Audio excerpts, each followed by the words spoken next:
大家好，我係叻仔。一到咗夏天咧，天氣炎熱，人體咧自然就容易缺乏水分，所以我哋就要飲多啲利水利尿、清熱解毒嘅湯水。今次呢一款咧正值當造嘅老黃瓜、章魚、金羅漢果湯就啱晒依家嘅炎炎夏日啦。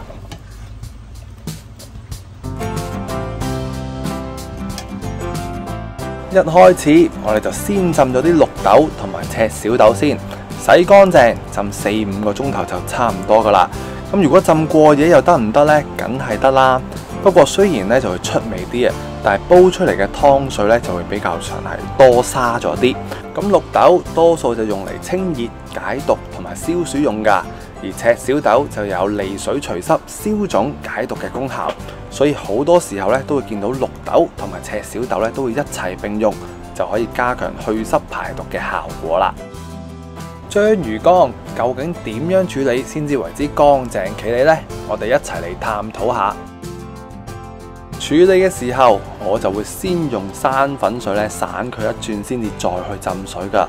因為咧咁樣咧先至會乾淨啲啊啲水。你睇下佢呢啲咁嘅吸盤咧，其實有好多啲污糟嘢噶。咁其實之前咧我都做過一個章魚湯嘅，咁樣咧都有啲網友留言咧就話唔係咁整啊，唔使洗啊，就咁沖一沖水咧，直接攞去煲就夠晒味噶啦。浸得太耐嘅話咧，隨時啲味道咧會流失嘅。咁樣同我講嘅，咁我就唔知道佢啱定錯啦。咁就各施各法，我就會揾生粉水洗佢一轉先嘅。咁點解要咁緊張呢啲曬乾製品呢？好多時候呢啲乾製品喺戶外曬都有好多風吹草動啊、沙塵啊咁去浸，加上呢隻八爪魚咧，望一望到佢啲吸盤咧，其實吸盤好多時候都會藏到啲沙啊，或者係一啲昆蟲嘅卵咧，都會喺呢啲地方度產卵嘅，所以特別要小心就係咁解咯。所以我建議大家咧都好似我咁，揾翻啲生粉水啊，吸附下呢啲污糟嘢，吸咗出嚟先，之後啦先至用翻啲乾淨水去浸。浸半個鐘頭到啦，咁就差唔多噶啦。咁章魚乾嘅功效咧就有助補血益氣、滋陰養胃、補虛潤膚等等，仲能夠預防貧血、舒緩疲勞、恢復視力、改善肝臟功能等等，係女性產後補虛催乳嘅滋補佳品嚟噶。呢包係乜嘢嚟呢？呢一包咧就係金羅漢果啦。今次咧就會用佢嚟做一個天然嘅甜味。咁買嘅時候咧，就以內裏乾爽、外殼冇破損就為之上品。搖落去咧，都會聽到一啲好乾爽嘅聲音啦，就唔會有啲立嘅聲嘅。咁金羅漢果對於喉嚨痛、聲沙、咳嗽咧，都係一種良藥嚟噶。咁亦都有清熱潤肺、化痰止咳嘅功效。咁今次咧，我哋用半個就夠噶啦。所以咧，我哋喺未洗佢之前咧，就先用廚房紙包住咗佢先，之後咧就剝爛佢。咁我哋就可以分翻2次嚟用啦，揀翻一半，咁另外嗰半咧就繼續包翻起佢，擺翻入雪櫃，咁就大概可以擺到1個星期左右啦。咁盡可能咧，我自己就會3日內就攞嚟煲水飲咗佢咯。最後咧就搣散些少啦，咁樣會容易啲出味噶。跟住咧就去沖一沖水，咁就 OK 啦。終於咧就輪到主角嘅出場啦，咁佢就係老黃瓜啦。咁夏天食瓜咧就係最佳嘅時機，因為多水多汁，仲會平啲啊嘛。咁揀嘅時候，我哋就以聚手、紋路清晰、直身就為之係佳品。由於老黃瓜嘅紋路咧都會比較深㗎，咁我哋洗嘅時候咧最好就用個刷仔刷下個表面啲裂縫先，咁樣咧先至會乾乾淨淨㗎。咁老黃瓜又有啲乜嘢功效同埋益處呢？就係富含細纖維素、植物蛋白同埋維生素啦。經常食用就可以促進腸道嘅排泄，從而降低體內嘅膽固醇濃度。所以對膽固醇較高嘅朋友咧係極為有利㗎。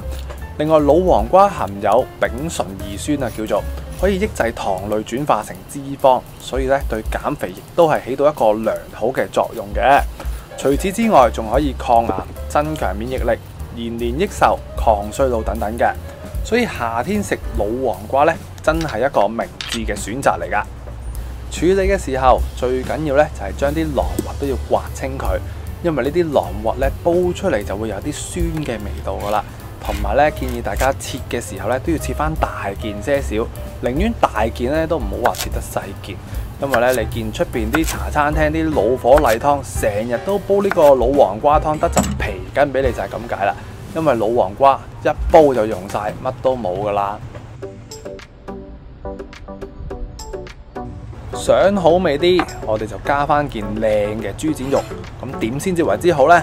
不肥不瘦，有啲筋咧就最好啦。咁食起上嚟咧都會鬆軟啲啊嘛。咁切嘅時候咧就唔好話切得咁大件，切成不大不細啦。因為咧煲嘅時間咧就可以縮短翻啲，因為豬展肉裏邊冇嚿骨喺度咧，時間都可以慳翻好多噶。咁都溫馨提示啦，由於老黃瓜嘅味道咧真係相當之咁清淡嘅。咁如果你又想食齋啊，唔想食肉嘅話，就可以用腰果、栗子又或者合桃嚟去替代肉嘅味道啦，咁就會甜好多噶啦。好啦，半個鐘頭之後，我哋睇下隻章魚咩環境先。嗱，而家去到一個軟身嘅狀態啦，睇翻佢呢啲吸盤咧，見到佢有啲一粒粒黑色嘅位喺度噶。咁其實真係睇手神啦，有啲時候咧真係冇呢啲黑色一點點嘅。咁呢啲咧唔係普通嘅皮嚟嘅，其實一刮出嚟咧就會見到呢一粒黑色嘅嘢。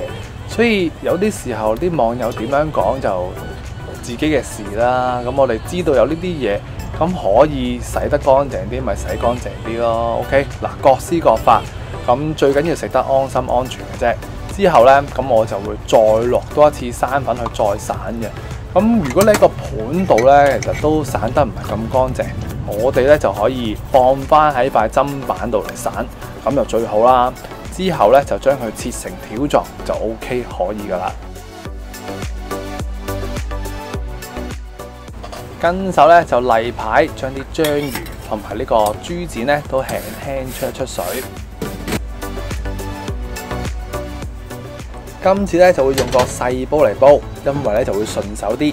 建議大家有大煲咧就用翻個大煲，因為今次嘅湯料咧都會比較受水啦，同埋比較多，所以用多些少水嚟煲咧就會安全啲，唔會話咁容易煲乾水咁啦。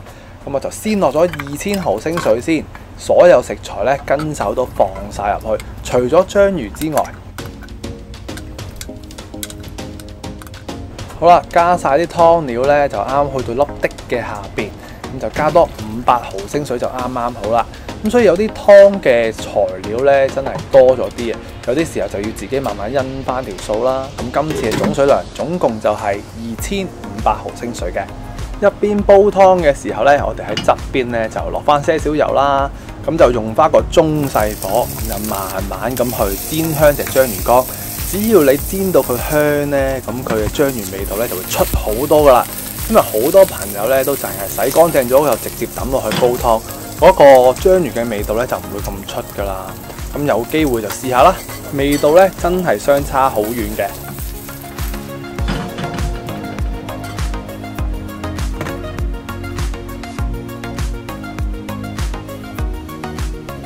水滾起就可以較翻一個中細火。煲90分鐘，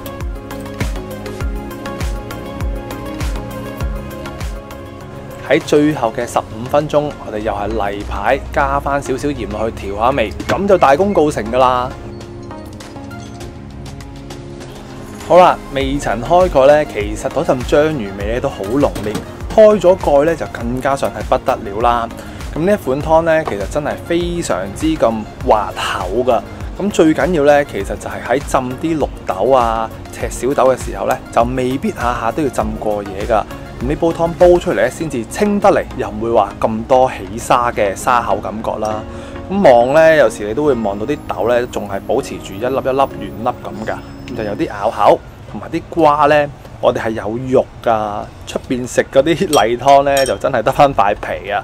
咁味道嚟講咧，特點就係清潤啦、順滑啦，同埋帶有少少嘅章魚鮮味啦。咁最後，如果你又中意今集嘅老黃瓜湯嘅話咧，就記得俾個 like 咧，因為有你支持就係我嘅拍片動力啦。咁我哋下集再見咯，拜拜。